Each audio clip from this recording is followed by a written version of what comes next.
जय श्री राम सभी भक्तों को। आपका हमारे चैनल पर स्वागत है। भगवान राम, भगवान हनुमान आप सभी पर अपनी कृपा दृष्टि बनाए। तो आज हम आप अपने चैनल पर बात करेंगे कि क्या एक ही दिन में हनुमान सिद्धि की जा सकती है। जी हाँ, एक ही दिन में हनुमान सिद्धि की जा सकती है, लेकिन सिद्धि की मैं थोड़ी आपको परिभाषा समझा दूँ। इसको कई लोगों ने अपने अपने मत के अनुसार परिभाषित किया है। ठीक है। तो सिद्धि कई प्रकार की होती है।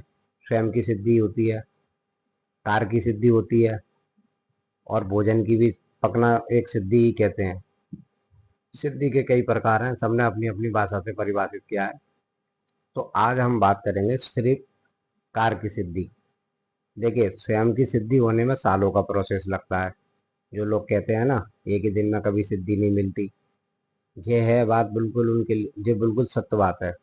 एक दिन में कभी सिद्धि व्यक्ति की नहीं होती है, लेकिन कार्य की विशेष समय पर अगर पूजा करी जाए तो वह सिद्धि हो सकती है। इसके लिए मैं आपको एक उदाहरण देना चाहूँगा कि जैसे कि एक बार एक बहुत बड़े फैक्ट्री के मालिक की मशीन खराब हो गई थी, और विदेशी मशीन थी। अब उस मशीन को अगर सही करने के लिए वह कारीगरों को भी बुलाता, उनके इंजीनियरों को बुलाता, तो उनको भी हफ्तों का समय लगता आने में विदेश से। अब उन्होंने क्या किया कि यहीं के आसपास के किसी कारीगर को वह पकड़ के लाए। अब वह मिस्त्री आया, उस मिस्त्री ने एक हथौड़ा मारा, और जो फैक्ट्री का मालिक था वह देख रहा। उन्होंने कहा एक हथौड़े में इसने मशीन सही कर दी। तो उसने पूछा कि कितने पैसे हुए। उन्होंने कहा 1 लाख रुपए। अरे, आप एक दिन में कितना पैसा कमाते हो? और नहीं, मैं पैसा तो कमाता हूँ एक दिन में 1000 रुपये। तो आपकी 1000 रुपये मजदूरी हुई आने की यहाँ? बोले 1000 रुपये तो मेरी ये मजदूरी है, लेकिन मैंने जो हथौड़ा किस जगह पर मारना है, 99,000 रुपये में आपसे वह ले रहा हूँ। तो आप इसका अर्थ समझिए। समझ रहे हो?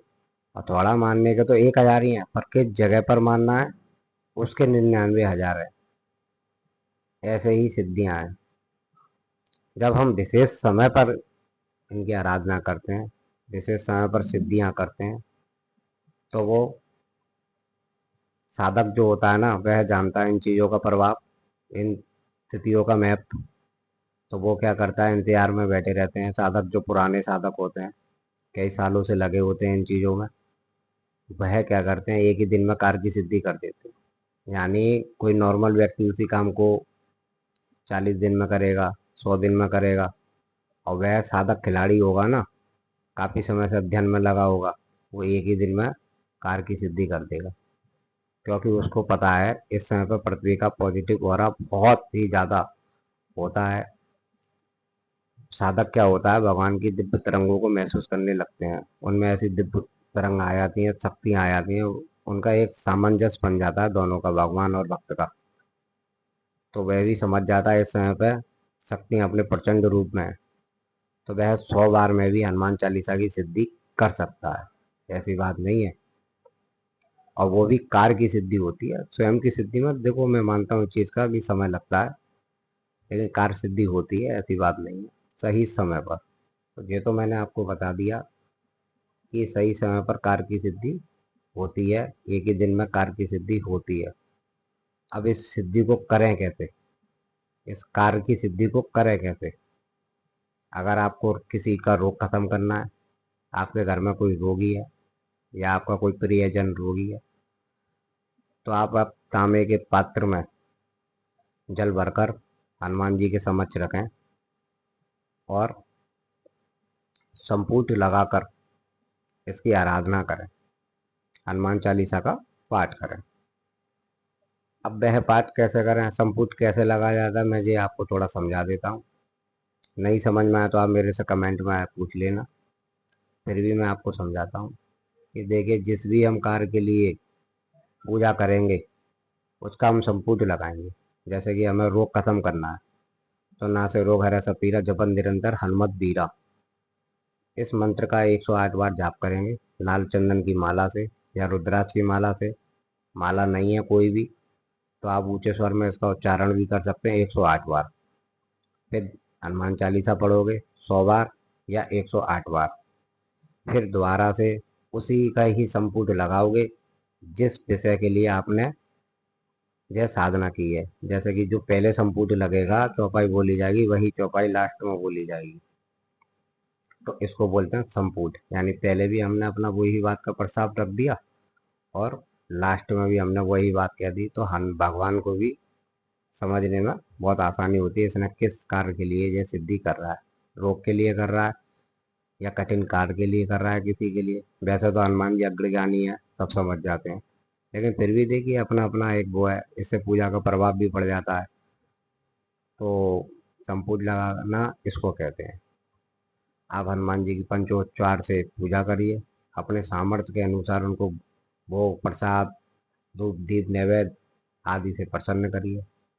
अगर घर में कर सकते हो तो ठीक है, नहीं तो आप किसी पीपल के नीचे या किसी मंदिर में जाकर भी यह अनुष्ठान कर सकते हो। ठीक है, तो ये तो मैंने आपको बता दिया कार्य सिद्धि एक ही दिन में होती है। अब वह कौन लोग करते हैं। अगर कोई नया साधक है और इसको करना चाहता है तो वही भी कर सकता है, कोई दिक्कत नहीं है। वो इसी तरीके से इसको करे और आगे इसी शक्ति को एक्टिव रखने के लिए देखिए जो पुराने लोग होते हैं ना, तो वो तो फिर दोबारा से अपने एक दिन सिद्धि करेंगे और फिर अपना जो निरंतर का उनका भजन है उसी में कंटिन्यू रहेंगे। तो उनकी तो एक दिनचर्या बनी हुई है, वो तो इस शक्ति को एक्टिव रखे रखते हैं। उन्होंने करी इसलिए ये वो इंतजार करते हैं सालों से कि गुप्त नवरात्रि आएंगे तो इस पर साधना करूंगा, एकादशी आएगी या ग्रहण आएगा या मावस आएगी या ये मानिए दीपावली की वो आएगी, तो उन पर जो सिद्धियां होती हैं वो इंतजार करते हैं। नया साधक इस चीज़ को नहीं समझ पाता है, तो इसके लिए क्या करें, नया साधक सिद्धि करके अपने कार्य की और एक बार रोज हनुमान चालीसा पढ़े, वो शक्ति एक्टिव रहेगी और उसको निरंतर करता रहे, ब्रह्मचर्य भंग ना करे। अगर किसी कारण उससे त्रुटि हो जाती है तो हार ना माने, क्योंकि हार मानना साधक का काम नहीं होता है। इस मार्ग में भी हमको कई बार देखिए प्रभु की माया बड़ी प्रचंड होती है। जब हम किसी अपने प्रोसेस में ऐसे भक्ति मार्ग में अपने को डालते हैं तो हमसे काम क्रोध मोह मद ये अप्रत्यक्ष रूप से हमारी इनसे लड़ाई होती है। तो नया खिलाड़ी जो होता है वो एकदम ही इन चीज़ों पर अपना नियंत्रण नहीं कर पाता है, और धीरे धीरे वो अभ्यास करता है एक दो बार, फिर उसने विशेष तिथि पर पूजा करी, फिर उसने विशेष तिथि पर और बाकी कंटू दिन और दिनों में वो एक बार कर रहा है, तो वह एक न एक दिन सिद्धि को प्राप्त कर लेता है। ये सत्य बात है, क्योंकि शंकर भगवान और हनुमान जी में कोई भेद नहीं है।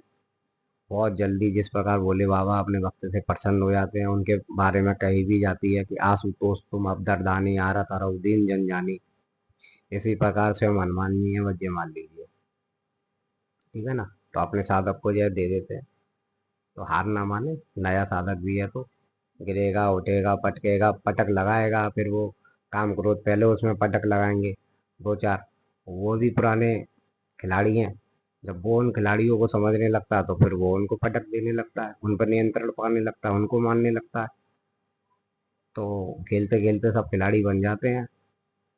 तो आप गिरोगे उठोगे संभलोगे, लेकिन हार नहीं माननी है किसी भी कीमत पर। तो ऐसे सिद्धि की जाती है और ये प्रोसेस है इसका। तो अब मैं अपनी वाणी को विराम देता हूँ। जय श्री राम, जय हनुमान जी महाराज। यदि आप चाहते हैं कि मैं हनुमान जी की किसी विशेष साधना पर या आपको कोई परेशानी हो रही है हनुमान साधना में, तो आप मेरे से व्हाट्सएप के द्वारा कमेंट के द्वारा अपना प्रश्न पूछ सकते हैं। मैं अपने पूरी कोशिश करूँगा आपको समझाने की कोशिश